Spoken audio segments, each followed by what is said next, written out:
Dios por este privilegio y esta oportunidad de meditar en su palabra, y como oraba Karen, por la bendición de poder abrir su palabra y ser alimentado por ella. Cuando yo conocí al Señor a la edad de 20 años, yo no nací en este ambiente. Unos amigos me invitaron y le agradezco al Señor por esa invitación. Una de las primeras cosas que me recomendaron es, de todos los libros de la Biblia, te recomendamos que leas del 1 al 21 Juan, que leas, que ese sea el primer libro que leas de la Biblia. Y fui obediente, fue el primer libro que yo leí. Y es curioso porque Juan, el Evangelio de Juan, tiene 21 capítulos, es profundo, pero al mismo tiempo simple, sencillo, es muy profundo en su enseñanza. Ahorita vamos a ver parte de ello, pero rico para fortalecer y enriquecer nuestras vidas. Yo en la introducción pongo lo siguiente: el conocimiento que el pueblo de Dios tenía de su Dios era un conocimiento limitado y a veces distorsionado.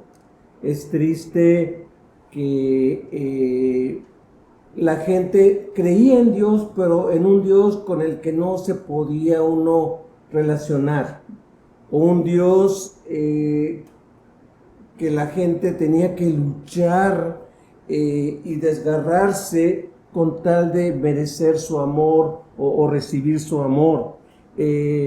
Un Dios que siempre estaba enojado, un Dios que siempre estaba listo para mandar su juicio, un Dios que despreciaba a la gente que estaba alejada de él, y un Dios que solamente favorecía a aquellos que se esforzaban al máximo por acercarse a Él.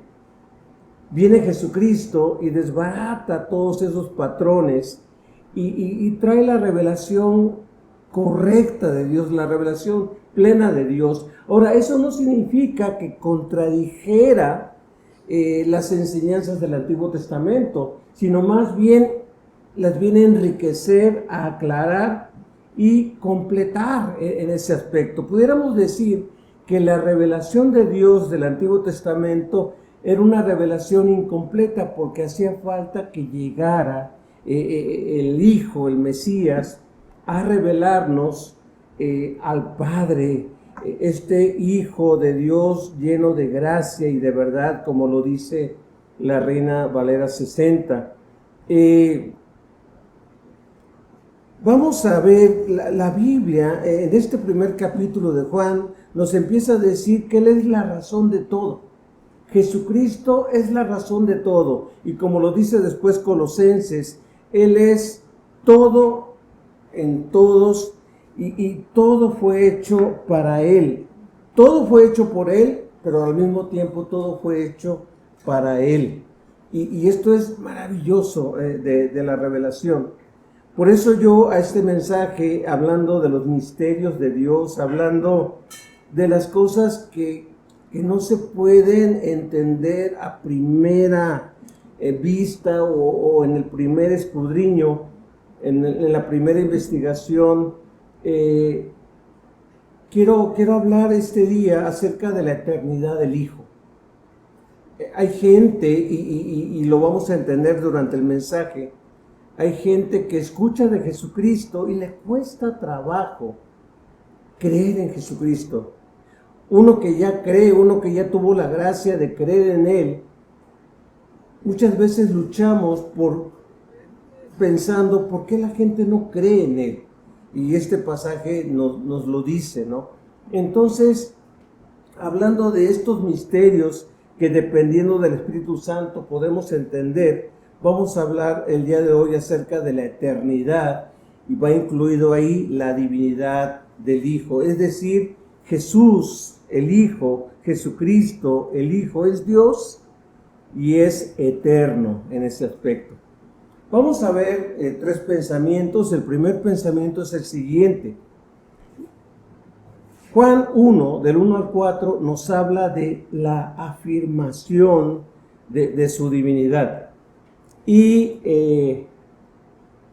pues ni en la Nueva Traducción Viviente, ni en la Reina Valera 60, podemos captar la profundidad del pensamiento de Juan, pero vamos a leerlo en este pasaje que acaba de leer Karen. Dice así Juan 1, del 1 al 4. En el principio la palabra ya existía. La palabra estaba con Dios y la palabra era Dios. El que es la palabra existía en el principio con Dios. Dios creó todas las cosas por medio de él y nada fue creado sin él. La palabra le dio vida a todo lo creado y su vida trajo luz a todos. Alguien dijo por allí, y estamos hablando ya a finales del primer siglo del cristianismo, Juan era un hombre que aunque no era un experto en las leyes de Dios y todo ello, no era un hombre dedicado exclusivamente como un escriba, sí era un hombre lo suficientemente preparado, lo suficientemente estudioso, pero además tuvo muchos años desde que conoció a Cristo. Supongamos que él tuviera 25 o 30 años cuando anduvo con Jesucristo, de reflexionar, pensar, profundizar en Dios, en su palabra. Y ya cuando él tenía unos 80 años, empezó a escribir este evangelio. Ya después de estar meditando, conociendo, escuchando, profundizándose en la palabra de Dios. Él, sumergido en la cultura griega, que aunque era el Imperio Romano, la cultura griega permeó al Imperio Romano y prácticamente el idioma griego era como lo es el inglés en la actualidad. Es decir, para hacer negocios, para muchas situaciones, el mundo entero usa el idioma inglés. No tiene uno necesariamente que dominarlo, pero sí muchas transacciones, muchas investigaciones, muchos acuerdos, muchas cosas se hacen en inglés. Obviamente, cada persona en su propio idioma lo procesa y lo digiere, pero en aquel tiempo el griego todo el mundo lo hablaba, y este evangelio, aunque Juan era hebreo, judío, él lo escribió en griego, y es lo maravilloso. En el griego él dice, en el principio era el Logos, y el Logos estaba con Dios, y el Logos es Dios. Esta palabra Logos era una palabra profunda para los griegos. Diferentes grupos de filósofos griegos creían en una fuerza, en algo que había en el universo que le daba propósito a todo lo que había. El universo tenía una estética, tenía un orden, había un día, había una noche, salía el sol, salía la luna. Los antiguos pensaban, esto ocurre porque hay un Logos que le da propósito a todo.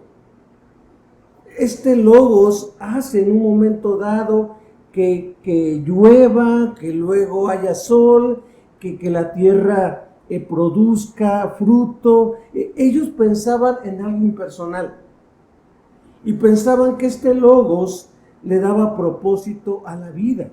Sin embargo, estaban incompletos en su entendimiento de esto. Unos creían que era una fuerza, otros creían que era una energía, otros pensaban que era algo que no se podía conocer y todo esto. Llega Juan y dice, miren, les voy a decir quién es el Logos que ustedes están pensando. El Logos, en primer lugar, es una persona. Estamos en el primer pensamiento todavía, pero Juan empieza en esos 4 versículos, empieza a decir varias cosas poderosas en cuanto a Logos. Él dice, el Logos es una persona, es un ser, no es una fuerza, es alguien. Y si es alguien, entonces tú y yo como personas somos importantes.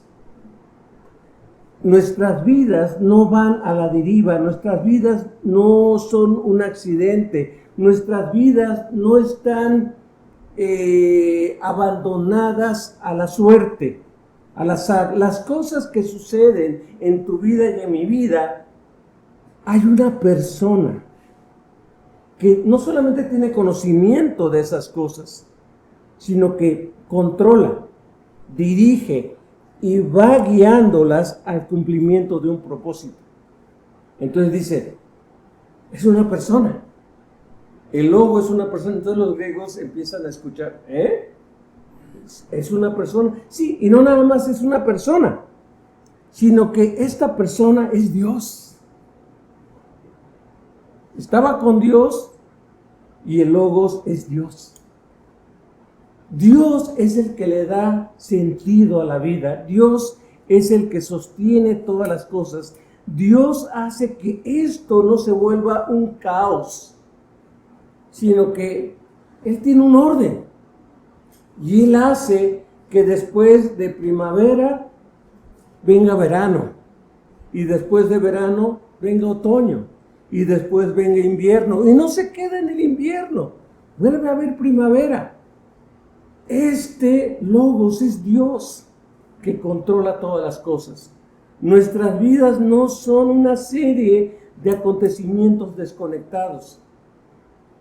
Hay un Dios que tiene control de todas las cosas, pero no nada más esto, sino que dice que este Logos es eterno. Dice que antes de que existieran todas las cosas, el versículo 2, Él existía en el principio con Dios. Y no nada más es eterno, sino que es creador. Él creó todas las cosas. Y no nada más es creador, sino que nada sin Él fuera hecho. Él es la razón de todas las cosas. Las cosas son creadas por Él y son creadas para Él, para que Él reciba gloria. Así que dice también que en Él estaba la vida. Fíjate algo interesante. No dice que Él tiene la vida. Él dice Juan, Él es la vida. En Él estaba la vida. Él es la vida. Por eso más adelante Él dice, yo soy el camino, la verdad y la vida. Tú vives. Y este mundo vive porque Él es la vida. Lo más impactante de todo esto, donde choca este mensaje de Logos, es que en el versículo 14 Juan nos dice, y este Logos, que es Dios, que es eterno, que es creador, que es una persona, que le da sentido a la vida porque Él es la vida, este Logos se hizo hombre, se hizo carne y vivió entre nosotros. ¡Qué privilegio!, dice Juan. Lo que le da razón a nuestra vida, se dignó, tuvo gracia para estar entre nosotros y mostrarnos a Dios en ese aspecto. Es ahí donde la filosofía griega choca y dice, ¿cómo que es una persona? Si es una persona, entonces yo tengo valor como persona. Yo no soy cualquier cosa. Yo no soy algo para ser pisoteado o algo para ser destruido o autodestruido. Soy una persona valiosa. porque una persona más poderosa me creó. Y esa persona más poderosa me dice que yo soy valiosa. Por ahí oímos acerca de los derechos humanos y que la Organización de los Derechos Humanos y esto y aquello. Pues debido al cristianismo y debido a Logos surgió este deseo del hombre de los derechos humanos. Porque Logos es una persona. Tú y yo no somos cosas. Tú y yo no somos un accidente. Tú y yo no somos algo para andar deambulando y rodando como piedra rodante. Somos una persona.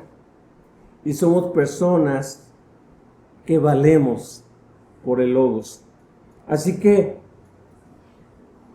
estos versículos, en primer lugar, declaran el hecho. Afirman acerca de que este Logos es divino. Así que saboreemos esto, pensemos en esto. Hay mucho que sacarle en ese aspecto, pero vamos a pasar al segundo pensamiento. La eternidad del Hijo, sin embargo, en el segundo pensamiento que sigue diciendo Juan, hay un rechazo de su divinidad. Dios afirma su divinidad, sin embargo, hay un rechazo de su divinidad. Vean lo que dice versículos del 5 al 11. La luz brilla en la oscuridad y la oscuridad no puede apagarla. Dios envió a un hombre llamado Juan el Bautista para que contara acerca de la luz. Sigue hablando de Logos, a fin de que todos creyeran por su testimonio. Juan no era la luz, era solo un testigo para hablar de la luz. Aquel que es la luz verdadera, quien da luz a todos, venía al mundo. Vino al mismo mundo que él había creado, pero el mundo no lo reconoció. Vino a los de su propio pueblo y hasta ellos lo rechazaron. Es muy interesante el juego de palabras que usa Juan en el versículo 5. El versículo 5 dice, la luz brilla en la oscuridad y la oscuridad jamás puede apagarla. Es interesante que la Reina Valera 60 dice, la luz brilla en las tinieblas y las tinieblas no prevalecieron contra ella. Hay otro pasaje donde dice, fueron vencidas. Entonces hay unas traducciones extrañas donde dice que las tinieblas fueron vencidas por él. Tanto la King James, antigua versión, como la Biblia de las Américas y otras versiones en español dicen, y la oscuridad jamás pudo comprenderla o jamás pudo entenderla. En otras palabras, la luz brilló en la oscuridad, pero la oscuridad no la entendió. La oscuridad, y esto es más fiel, sí se puede traducir como no la recibió o no prevaleció contra ella, pero otra traducción que en lo personal a mí me impacta y me llama la atención es no la comprendió. Otra versión dice no la acogió. Y es impactante eso. Es impactante porque uno dice, bueno, si hay verdad en cuanto alumbra la luz, la oscuridad se va, cede ante la luz. Pero en este caso está hablando de algo espiritual. Es impactante que, por ejemplo, cuando tú entras a un cuarto oscuro, que no ves nada, nada más prendes el interruptor de la luz y en cuanto se reflejan los primeros rayos de luz, la oscuridad se va. Pero en este caso no fue así, porque dice, y esto habla de lo espiritual, la oscuridad, las tinieblas, la gente que no conoce a Dios, los poderes espirituales que se manejan en este mundo, no lo entendieron, no lo comprendieron, no lo acogieron. ¿Por qué? Ahora yo trato de entenderlo. Por ejemplo, yo recién convertido, agarré a mi hermano menor, le hablé de Cristo a mi hermano y yo le dije, oye hermano, ¿tú crees en Dios? Y él me dijo, sí, yo creo en Dios. Me tranquilizó el que me dijera, yo creo en Dios. Pero después fui directo con Jesucristo y le dije, oye, ¿y tú crees en Jesucristo, que Jesucristo es Dios? No. Dice, no. Jesucristo fue un hombre. Jesucristo fue alguien que vino, pero no. Él no es Dios. Y yo no entendía. Yo digo, pero mira, la Biblia dice esto, y le empecé a explicar quién es Jesucristo. Y me dijo, no quiero nada. No creo en Él. No creo en Él. Y muchas personas en la actualidad rechazan a Cristo. Ahora, ¿por qué? ¿Por qué lo rechazamos? Porque el mundo se mueve con una moral rara. En unos aspectos, el mundo y los adultos se mueven rígidos en algunas cosas, ¿no? Por ejemplo, uno dice, las mujeres deben de aplicar para tener licencia de conducir y manejar carros. Uno le pregunta a un adulto en este país, oye, las mujeres, claro, ¿por qué? No, tienen derecho, es lo correcto. ¿Quién les dijo que era lo correcto? Hay una moral dentro. Pero de repente uno le dice a este, ¿sabías que en tal cultura y en tal país está prohibido que las mujeres tengan licencia de conducir y por lo tanto no pueden manejar? No, pues están mal. Entonces tú aceptas que es correcto lo de tu cultura, pero no aceptas lo que es correcto para otra cultura. Entonces estás diciendo que tu cultura es mejor que la otra cultura.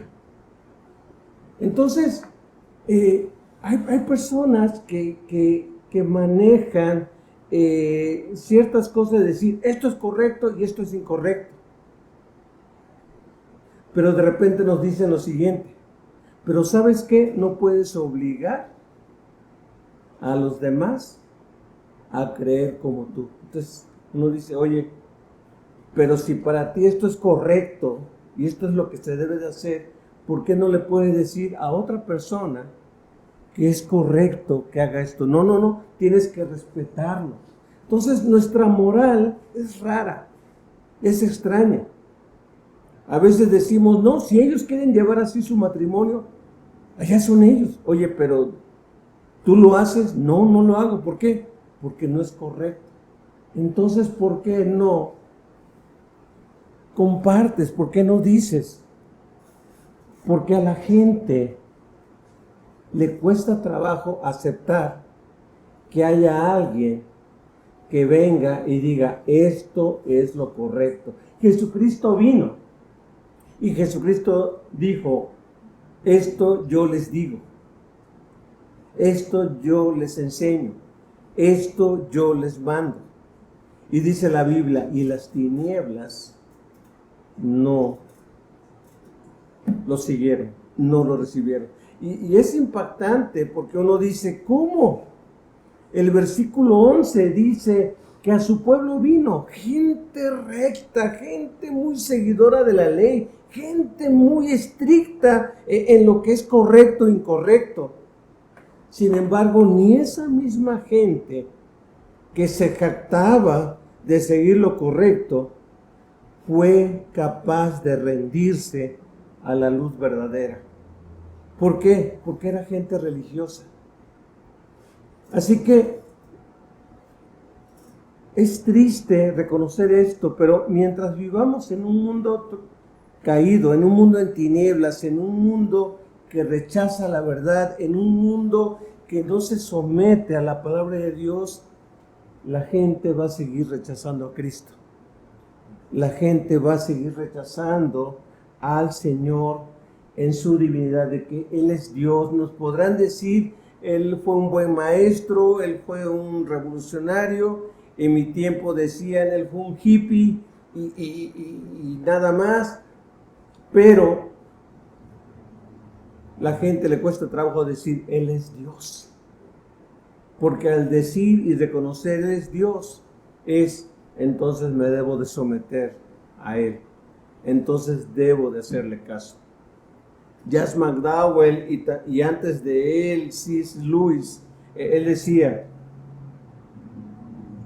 tienes que escoger, o Cristo era un mentiroso por lo que enseñaba, o Cristo estaba loco por las cosas que afirmaba, o Cristo estaba en lo correcto por lo que él decía.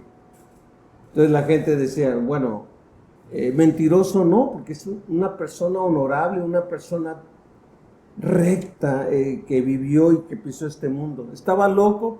No, es una de las personas más lúcidas y más claras que ha habido y que ha pisado este mundo.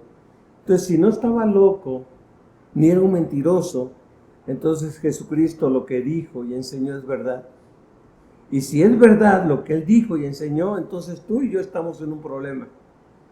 Si no le hacemos caso, si no lo seguimos. Pero es la lucha. Tinieblas con luz, rechazo ante la oscuridad. Pero Dios ante esa situación da una respuesta. Tercer pensamiento que les quiero compartir y que lo comparte Juan. La respuesta de Dios al rechazo de la divinidad de Jesús es la siguiente. Vean lo que dice del 12 al 14. Pero a todos los que le recibieron, pero a todos los que creyeron en Él y lo recibieron, les dio el derecho de llegar a ser hijos de Dios. Ellos nacen de nuevo, no mediante un nacimiento físico como resultado de la pasión o de la iniciativa humana, sino por medio de un nacimiento que proviene de Dios. Es un regalo de Dios, viene de Dios. Entonces, la palabra se hizo hombre, se hizo carne y vino a vivir entre nosotros y estaba lleno de amor inagotable y fidelidad. Y la Reina Valera dice, y estaba lleno de gracia y de verdad. Y hemos visto su gloria, la gloria del único Hijo del Padre. ¿Cuál es la respuesta de Dios ante este problema del mundo de rechazar al Señor, rechazar a Jesucristo? La respuesta de Dios es gracia. Es gracia. Es que su Espíritu Santo empiece a trabajar en tu vida y en mi vida para producir un nuevo nacimiento. Y dice que este nuevo nacimiento no es por esfuerzo humano, no es por voluntad humana. Cuando recibimos la noticia de que Irene estaba embarazada y después supimos que era varoncito, tuvimos la convicción de que era un varón, y después de que nació, una de las primeras cargas que tuvimos fue, Señor, no le podemos heredar genéticamente nuestra fe, pero Señor, permite que este niño te conozca y permite que este niño sea sensible a tu palabra y te siga más adelante. Y por su pura gracia, porque no fuimos los mejores papás, no fuimos los papás más sabios, ni los papás más certeros, pero por su pura gracia el Señor alcanzó a mi hijo. ¿Y qué fue eso? Que así como por gracia Irene es primera generación y yo soy primera generación de cristianos, así Dios en su gracia alcanzó a nuestro hijo. No porque nosotros fuéramos primera generación, sino por su gracia.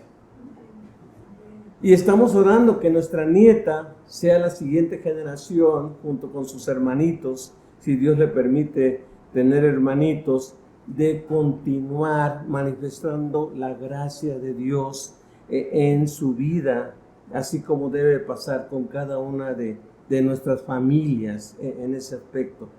¿Qué es lo que hace Dios ante el rechazo de las tinieblas? Dios empieza a rescatar hijos. Dios empieza a poner en el corazón de cada persona el hambre, el deseo de abrazar a Dios, de rendirse a Dios. Lo leíamos hace rato en el pasaje al principio del servicio, no para que nadie se jacte. En la salvación tú y yo no tenemos mérito, es un regalo de Dios, es un regalo. Es más, no tenemos ni el 1% de mérito, no tenemos. Tal vez tú digas, pero acepté la invitación a ir, alguien me habló de ir a una iglesia y yo fui. En primer lugar, Dios regaló que esa persona se cruzara en tu camino. Y Dios en su gracia puso que esa persona te hablara de que fueras. Y después Dios puso en tu corazón ese deseo de ir. Y fuiste. Pero siempre veamos la gracia de Dios. Pero yo levanté la mano. Es Dios el que empezó a obrar en tu corazón. Aquí queremos aclarar que levantar la mano no te hace cristiano. El levantar la mano es una muestra de que Dios está trabajando en tu vida. Su Santo Espíritu te está dando claridad y por su Santo Espíritu estás entendiendo cosas espirituales. Dice Pablo en 1 Corintios que las cosas espirituales para el hombre sin Cristo le es locura. Se deben de entender espiritualmente. Así que cuando el Espíritu Santo empieza a trabajar y empieza a darte entendimiento de las cosas espirituales, es su gracia. No es porque seas muy inteligente o porque tengas mucha retentiva o percepción, es gracia de Dios. Así que, ¿cuál es la respuesta de Dios ante nuestro rechazo? Su gracia. Su gracia. Y dice Juan en ese mismo capítulo 1, su gracia son como las olas del mar, que viene una tras de otra. Una tras de otra, y no se acaba, no se acaba. Su gracia, su amor es inagotable. Es un misterio porque cuesta trabajo explicarlo, cuesta trabajo, o más bien entenderlo, como la salvación, como el Hijo, como el Creador de todas las cosas viene a ser parte de ti y viene a llenar tu vida. Esto es maravilloso, ¿no? Decía un amigo que estaba chaparrito, ¿no? ¿Cómo en 1.50 cabe Jesucristo? Cabe en 1.50, cabe en 1.70, cabe en 1.80, cabe en 2 metros, cabe porque Dios en su gracia así lo permite, ¿no? Él se puso gozoso porque siempre lo habían menospreciado por ser chiquitito, ¿no? Entonces, Dios en su gracia te alcanza y me alcanza. Y eso es maravilloso. Vamos a llegar a la conclusión donde dice Jesucristo es Dios. Él es el Hijo eterno, quien nos ha creado, quien nos sustenta, porque Él es la vida. Abracémoslo. En este momento, en esta situación, en esta circunstancia que no entiendes, que estás confundido, confundida, que tienes quejas, que sientes tristeza o enojo o molestia, abrázalo, abracémoslo y dependamos de Él en cada paso que demos. Habrá cosas que no entendamos, cosas que nos rebasen, pero Él es único y debes de tener esa seguridad. Tiene el control, no solamente de nuestras vidas, sino de las circunstancias. Confiemos en Él. Que no te quede otra solución, otro recurso más que confiar en Él. No te quedes en tu dolor, no te quedes en tu tristeza, no te quedes en tu confusión. Abrázalo, abrázalo y caminemos juntos en este peregrinaje, a veces incomprensible, a veces extraño, pero donde Él es la razón de todo, en todos. Oremos. Bendito Señor y Padre nuestro, gracias. Gracias por tu palabra y gracias, Señor, porque esto fue un shock para los griegos, fue un shock para la gente del primer siglo, pero tu pueblo lo abrazó y tu pueblo lo predicó y tu pueblo lo compartió, y eso se ha extendido a todo el mundo a lo largo de los siglos, y aunque hay gente que lo ha querido destruir, tu palabra y tu verdad prevalecen. A ti sea la honra y la gloria, Señor, por siempre. Amén.